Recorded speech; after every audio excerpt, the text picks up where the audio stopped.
What's going on, everyone? Today, I'm speaking to a professional mixed martial artist from Florida. He trains out of Goat Shed MMA, and you can catch his next fight. It'll be happening at Fury 89 against Cameron Smotherman. Ryan Kuse joins the show, the Third Street Savage. Welcome, Ryan. I know it's been a minute since we've done one of these. I'm glad to have you back on the show, man. Yeah, it's a pleasure, man. It's a pleasure to be on here. Ryan, let's talk a little bit about bare knuckle MMA. It takes a really special person to compete in a format like that. Gamebred bare knuckle MMA. You went ahead, you did that last spring, and you Kimura'd your opponent in the very first round.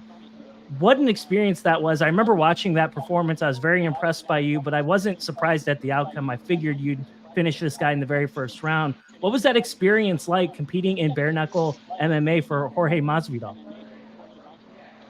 I mean that promotion alone was crazy. It was a great experience. It was like the closest thing I could feel to being in the UFC. We're in a big stage. We're in the Florida Panthers arena, which is a giant stadium. The way they threw the promotion was crazy. So that was just the icing on the cake, and then going out there and getting the first round finish. It was good. I wasn't really too much worried about the bare knuckle because, in MMA, we got hands, we got feet, we got takedowns, we got wrestling, grappling. So it's like, yeah, maybe 10-15% of it is hands for me at least. And then, yeah, I went out there. I didn't get touched really. Went out there. I tried to head kick him, got like fell on my ass, and then ended up just finishing them elbows to the face, and then finished with that Kimura for a little bit of clout. Well, it was an impressive performance, in my opinion. It moves you up to 8-1, and it was like a statement that was made. And I was just kind of curious, like you're a type of guy, like a lot of people want you to fight for them, and is that something that you would entertain, maybe going back and fighting for Jorge Masvidal's promotion at some point in time if it made sense for you? Oh yeah. They take care of their fighters extremely well. Yeah, they throw a great event. Dean, Jorge, all them boys took real good care of me, and I definitely would. Right now, I'm on a mission to get to the UFC, and that's like my main goal. I do love Gamebred, and there is like other organizations that I do really enjoy, but UFC is like the thing where I just always envision my future, and I can't really get around that point. So I'm just trying to do whatever I got to do to get there, get on Contender, get on Ultimate Fighter. I just had an interview on Ultimate Fighter actually. They didn't choose me because it was at 45. I was willing to go up, but yeah, I just can't see myself going any other direction besides the UFC. Well, after your bare knuckle fight, you fought once again. You fought in February of this year. You won a unanimous decision. It was at Combat Night against Thiago Belo. Can you tell me a little bit about that one? Were you surprised this man went the full 15 minutes with you? Yeah, I was out there a little bit.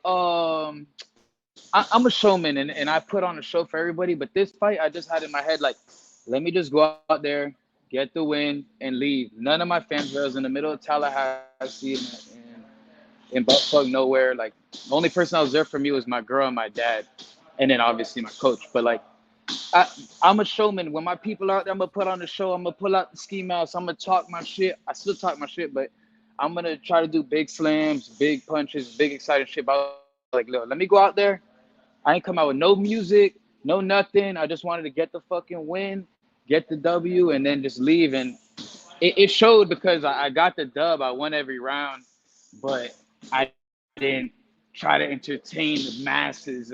Like, yeah, there was a couple of people on the live stream, but like, I didn't go out there and do what I do with the Third Street Savage because I just went out there and got the win, and that's really all that matters. But at the end of the day, we're entertainment, and that's why I didn't get the finish, which I'm always hunting for it. But it was what it was. I fought a decent guy, Thiago Belo, but yeah, I should have looked for the finish more. I should have hunted for it. Well, Ryan, Fury 89, you'll be fighting Cameron Smotherman. This is a guy that I'm pretty familiar with. I've seen Cameron fight a few times over the years. And to me, I look at it and this is a really exciting matchup for me. And I'm curious, like, when did you get the contract to fight Cameron? And how long have you been in camp preparing for Fury 89? I got the contract about 2-3 days ago. Whenever they posted it up, I immediately said, "Yeah." My manager called me. I tell her, "Yo, I'm saying yeah to everybody and anybody as long as my coach agrees with it. Don't even ask me. Just throw me in there. I'll fight whoever the fuck I feel like I'm ready. If they're not in the UFC, whatever, I'm trying to get there. I know he fought on Contender. He's a tough guy, tough opponent, but I'm not trying to walk in there overconfident, but I just feel like I'm gonna run through this, man. I'm gonna break him. If I don't finish him in the first, I'm gonna break him in the first, and his life's gonna be hell after that. 15 minutes of hell, or we take him out of there once he realizes he doesn't want to be in there with me no more. So you're not fighting in Florida, you'll be fighting in Texas for this fight, and I'm kind of curious about that. Like, you hit on that already, talking about fighting outside in Miami in your most recent fight. Now you'll be fighting even further away. And does that dynamic change it maybe a little bit more? Do you have to maybe approach this fight a little bit differently, considering you're not fighting in front of like your hometown fans, or does it not even matter? Right now, I'm gonna try to bring out as many people as I can. It's to Texas, which is like $85 flight, and like it's in a cool city, Houston. So I think I get a couple people out there. I mean, as long as I could get my 20, 30 people out there, and those people, ski mask up, ride for me. Here, I got some fans cheering for me, or even his people booing me. I need that energy. I thrive on that. If it ain't no energy in the building, if it's a small bullshit like I'm not like the type of guy to want to fight in the Apex. I need to fight in a big stadium. I need to fight. I need to hear the crowd chanting. I need to hear all that, and that's where I thrive. Whether they're booing, whether they're cheering, whatever's going on, I thrive in that environment. That's really what brings me to life. So, I mean, I know Fury, they throw a crazy good show for a regional promotion. So we should have some good energy in there. And regardless whether they're fans when I walk in there, they're going to be fans when I leave. Ryan, when I think of you, I think about a guy that can do a little bit of everything. But specifically with you, I think of finishes. I think of wrestling. I think of grappling. I think of somebody who's really aggressive and is going to be in your face the entire time.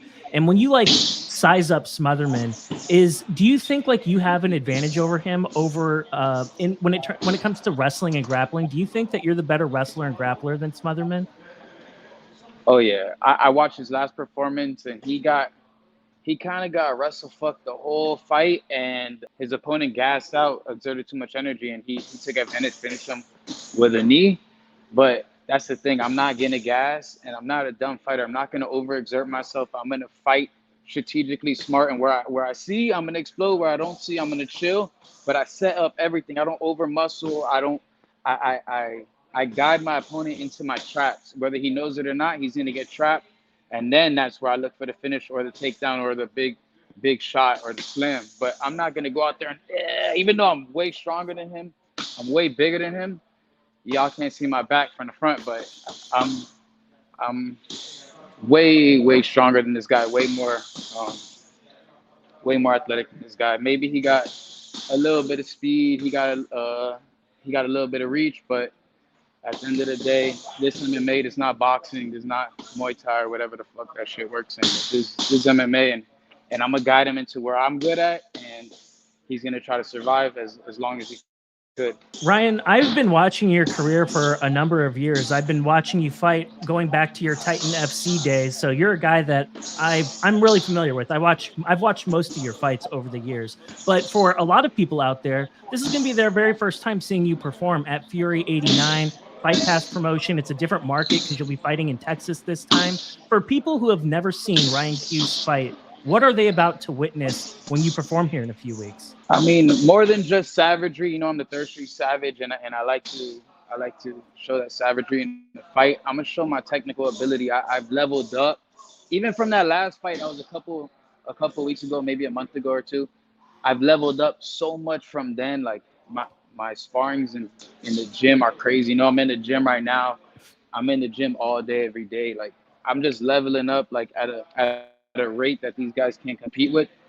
And whether I show it in a fight or not, like it's gonna come out one day. Because in the gym, everybody could do whatever the fuck they want. But I'm gonna show all my new skills in the fight, and I'm more than just a grappler. I'm more than just whatever the fuck I do. I'm like, I would say one of the most complete fighters in the world. Even if I was in the UFC, I'm one of the most complete fighters. So I'm ready to showcase that ability and yeah, do what it do. I don't even want to talk about what I'm gonna do. I just want to let everybody watch it. Tune in April 21st, Houston. Pull up, tune in, is going to be a movie. A win over Smotherman, that would put you at a 9-1 record. And I'll put you on the spot a little bit, but with a 9-1 record, getting a win over somebody like Cameron Smotherman, a lot of people are going to take notice of that. Do you feel like you've accomplished enough on the regional MMA scene that you're ready for the next step, that you're ready to be in the UFC should this fight go your way here in a few weeks? Oh yeah, oh yeah. If anybody that's supposed to be watching is watching it, I have no doubt that after that fight I would get the call. They just got to tune in. I'm gonna show up. I'm gonna show out. Just need to focus on a smooth weight cut. It's short camp. Just finish off camp. I'm feeling good. I'm looking good. I'm performing good. I just need to have everything dialed in perfect. My nutrition's always on point. You know, my strength and conditioning, my grappling is beyond like what it needs to be. And yeah, just go out there and set up shit, have my timing perfect. And I don't see there's a way he can make it out of that cage 15 minutes with me, realistically. Like, by him throwing hands and whatever he does, I have too many tools. I got too many cards I could pull on. I got ace card after ace card after ace card, and if he could trump all that, and he could come up victorious over me, and that motherfucker deserves to be in the UFC. But honestly, ain't nobody taking nothing from me. Ain't nobody getting nothing from me. Easy. You want to come, you got to take it. And I ain't gonna give it to you easy. We gonna really fight. Whether you leaking, I'm leaking, blood everywhere. We exhausted everything. That's how it's gonna go.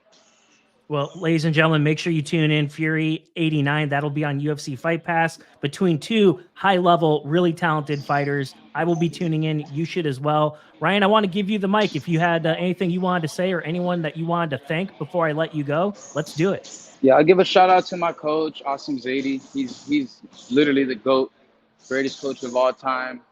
I'm out here putting in the work, and yeah, Goat Shed versus everybody, Goat Shed against the world, and we gonna come out on top.